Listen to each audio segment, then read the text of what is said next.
What's up, guys? It's Q&A time again on November 25th, 2018. Was health-based Q&A this week. So there was the recent Mind Body broadcast episodes on lab work, and I think those sparked some questions. I probably covered most of them in direct message because I got a bunch of direct message questions, but we'll cover the rest of them here. So we did get some questions on Instagram and Facebook. So here we go. First one. What are your thoughts on morning drinks for digestion and gut health? Things such as ACV, lemon, glutamine, etc. And then somebody else actually asked also, do these have to be warm? Um, let's see. And if you mix lemon ACV with your greens and fiber, does it render it useless because it makes it less tart? Okay. First off, yeah, I don't see anything wrong with this. I do have some clients that use the ACV, lemon, and glutamine too for morning drinks, and some of them actually combine their greens in there as well. You don't have to do it. Now, some of these nutrients, like glutamine, for example, potentially it may work better if you do it by itself in the morning with or just separate from food. It's not battling with other nutrients and other amino acids and things like that. You can take your large dose of glutamine and probably get better effect from it that way. Lemon, ACV, yeah, similar idea. Now with the warm water, the idea there is that the warm temperature, and when we say warm, it's normally just referring to room temp. It doesn't necessarily have to be warm. You don't want to boil the water, but room temp is fine, and that's going to help preserve the enzymatic benefits of the lemon, and you're not going to destroy any that way. Now with cold's probably going to be better than boiling hot, so just warm again. Room temp is fine for that. ACV has some other potential maybe circulatory benefits, but also some of the digestive benefits and potentially some of the blood glucose benefits or insulin sensitivity benefits it has. And it's also going to help with alkalinity potentially, though gut alkalinity and blood alkalinity, all that's kind of a separate topic. That's it is an interesting topic. So maybe something we can talk about on a different podcast. But yeah, I would take these things separately. I do think they're going to work better if you take them on their own separate. Now, can you add a greens to that? Yeah, I don't see why not. I have clients, like I said, that do that and they add greens and even fiber in there. Now, the fiber, if somebody's taking fiber separate from food, they can either just take it with the meals, spread over the meals, or take it like right before a meal. I don't typically with fiber, if someone's going to have to take more than maybe, if they're taking upwards of 10 grams or more, just of an actual dietary supplement, supplementing with the fiber, then I would probably take it spread out over a couple doses, just so there's no GI upset with that. And because if you're taking it with meals too, you may already have some fiber with the meals. You don't want to take, 20 grams of fiber supplement with, all the food that you're already eating. You're probably going to have some GI distress. So with the fiber, there is some context there, like I said. So it kind of depends on, how much you're taking and, whether or not you should spread it out throughout the day or not. Okay, so let's see. All right. Sorry, this is shaking. My dog's over here shaking where I have my phone set up. So, hey, go lay down. Go lay down. Okay. He's probably not going to lay down. He's probably going to come over here. And next one. How can HDL levels be preserved on a blast? I am using testosterone only and limiting AI use as much as possible. Are there any subs that are proven to assist? Okay. Well, normally from just the lab work that I've seen and just from a mechanistic standpoint, it elevated hormone levels, and it doesn't really matter what you're using. I mean, some things are going to be worse than others, but just elevated hormone levels in general tend to lower HDL and potentially raise LDL. Some people, their HDL drops so quick and so easy. I mean, there's a load of people out there that will, if they raise hormone levels, they're going to have single digit HDL during during that phase, and they'll bounce back quick though. I mean, they may bounce back in 4 to 6 weeks and be back to pretty much normal HDLs or their normal HDL. So HDLs do vary wildly. Now, I'm not saying that's good necessarily, but something to keep in mind. Now, supplementation wise, citrus bergamot, that's probably my favorite. That's probably on the market. I mean, that's probably the best thing in terms of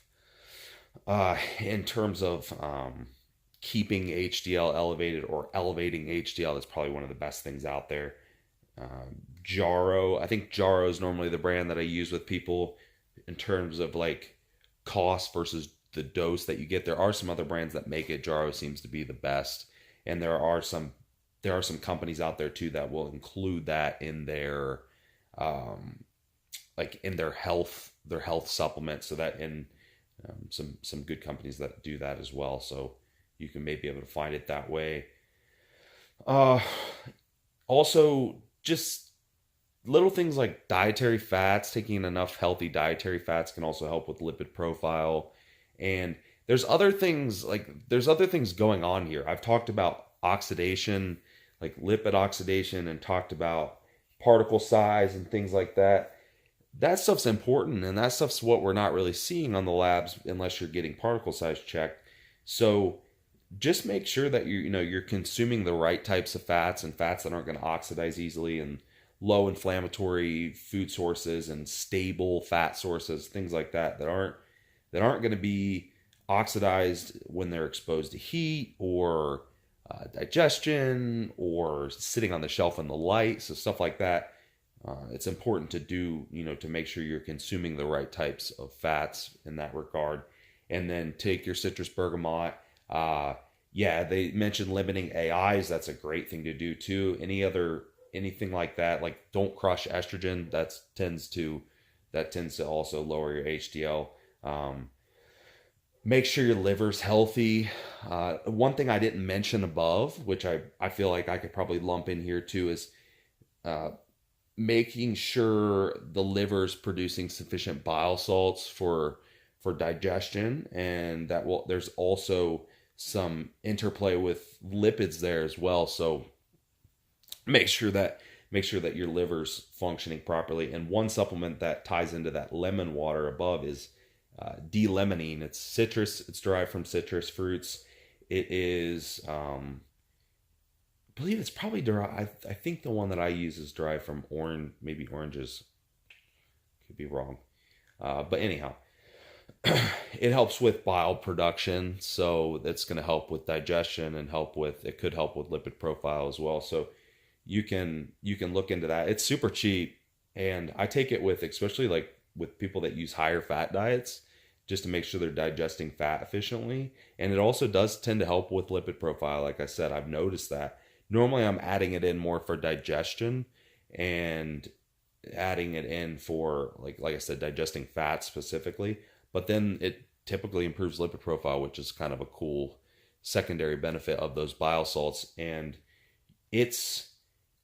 lemons are cheap. I mean, so even if you're using organic lemons, they're not expensive, but the D-limonene is super cheap. And the one nice thing about it is it's concentrated and that you can actually get a good dose of it. So that might be an alternative to somebody that doesn't want to drink warm lemon water. I did it for a while, and I just wasn't, it was just like one more thing I had to do in the morning. I already have so much shit to do that I was like, all right, I'm just going to keep taking this D-limonene, and it works really well, and it helps. And it also has some other cool like mood enhancing and anxiety relief benefits. So, I mean, there's some cool stuff to it as well.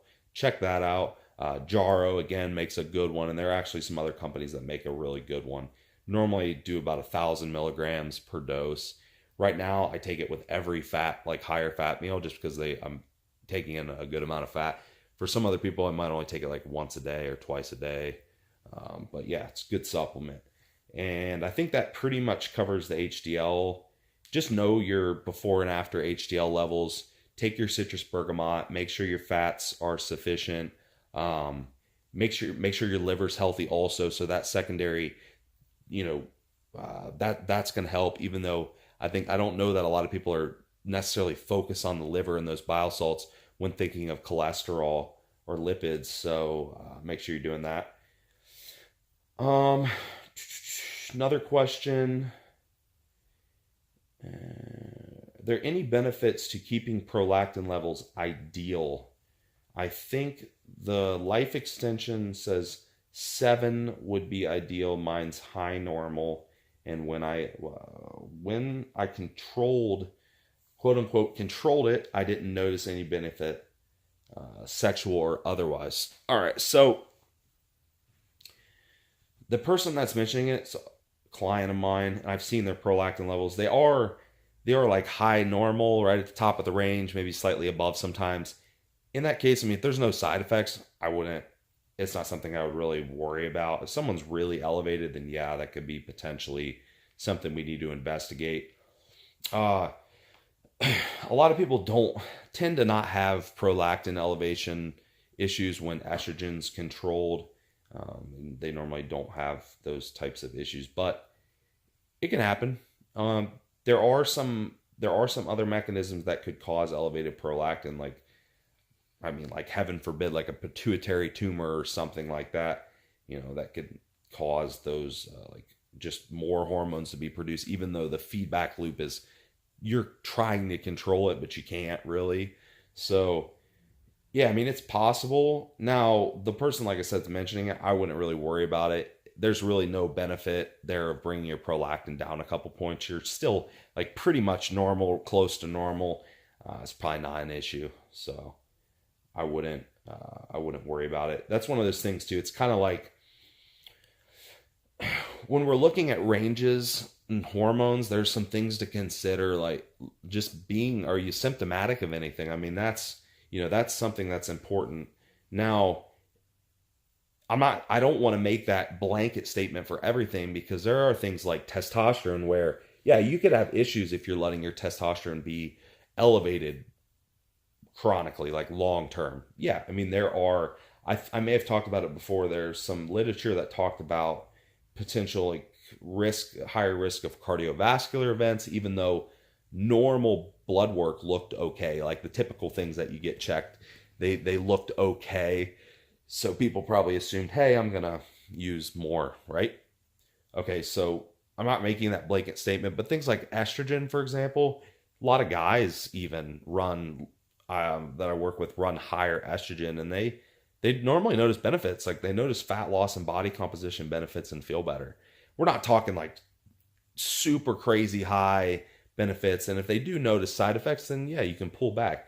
Same with prolactin. I mean, there's not really the direct benefits like you'd have from estrogen, but I mean, the premise is similar. If you're not symptomatic and you're just barely over the range or close to the top end, probably wouldn't sweat it. So next one. All right, I have a couple more questions.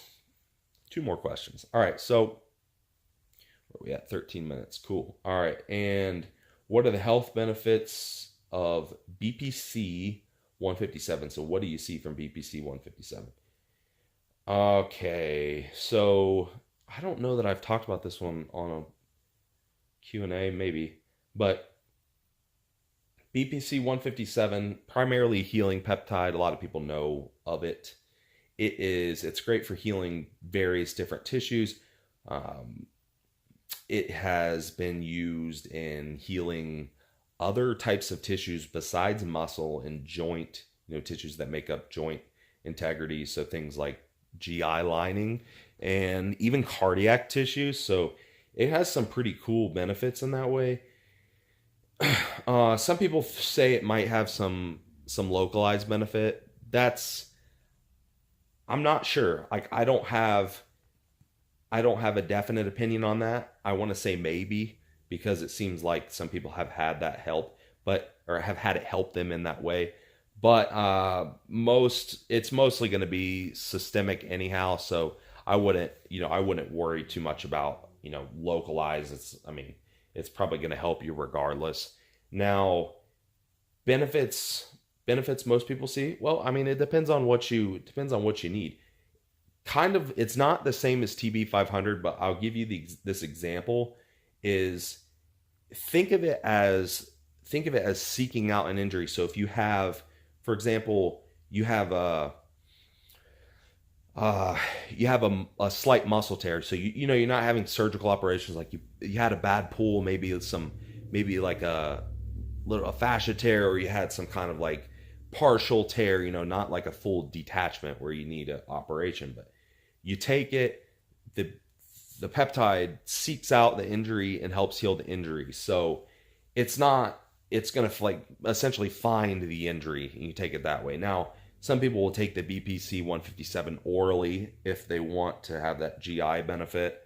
That's okay too. There are certain, I'm trying to think of the name for it, certain solutions or certain preparations, I guess you could say, that are made for that. Pharmaceutical companies that make for that. I don't know anyone personally that's had those prescribed.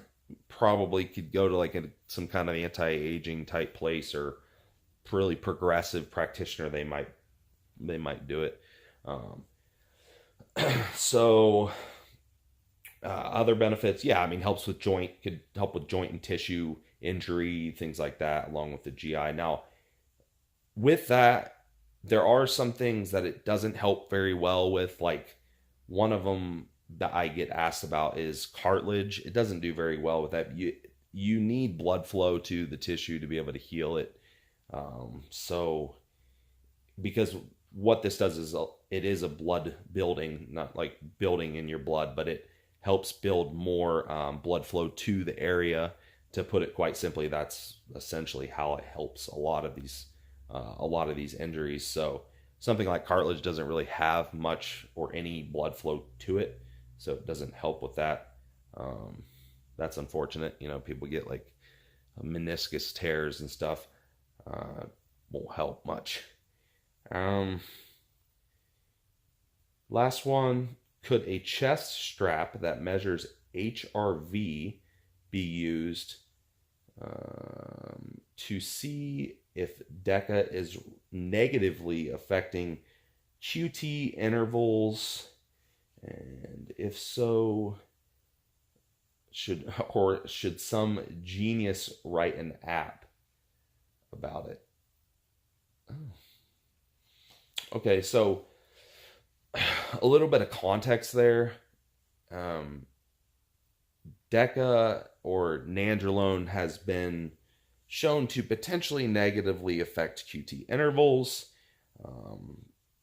which is part of QT intervals, just part of the heart's electronic waves. Basically, it's something that you would probably, it's something that, well, not probably, it's something that you would see that they could check on like a ECG. Now, some of these newer heart rate monitors or chest straps or whatever, they claim to be able to check or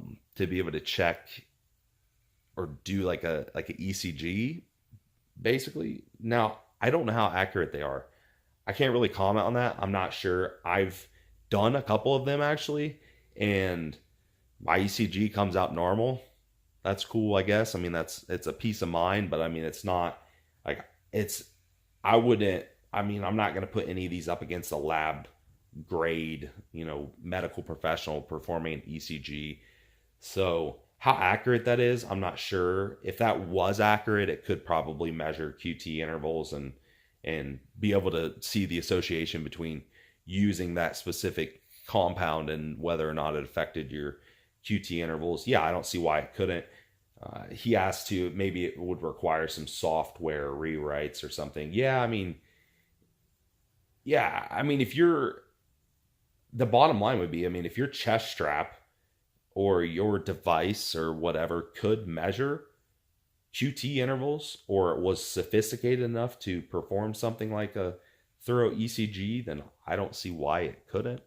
I don't see why it couldn't you couldn't make that association. Now, they're probably not going to have an app that like for people that use exogenous nandrolone. I mean, they're not going to be like, you know, it's probably not going to be something you see on the market because there's not really a market for it other than people that use PEDs. But you could certainly make the association yourself.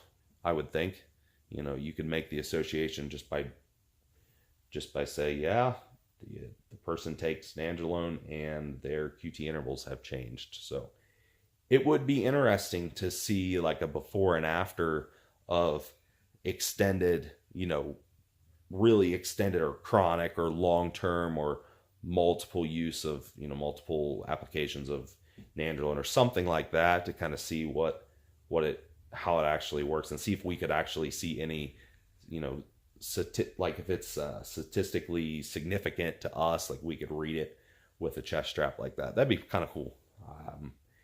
At this point, no, I've never tried anything like that, but it seems plausible, I suppose. That's it. That's it for today, guys. So brings up about 21 minutes. I know I blabbed about all kinds of extra stuff there, but I hope you guys enjoyed this Q&A. And next week, we might be delayed a little bit on Q&A. I'll get a thread up regardless this week, but have a seminar going on next weekend, get to speak, which is always fun. So we'll have to see how, like, when I get back and what time allows, but I'll definitely get next one up as soon as possible. So thank you guys. We'll talk to you guys next time.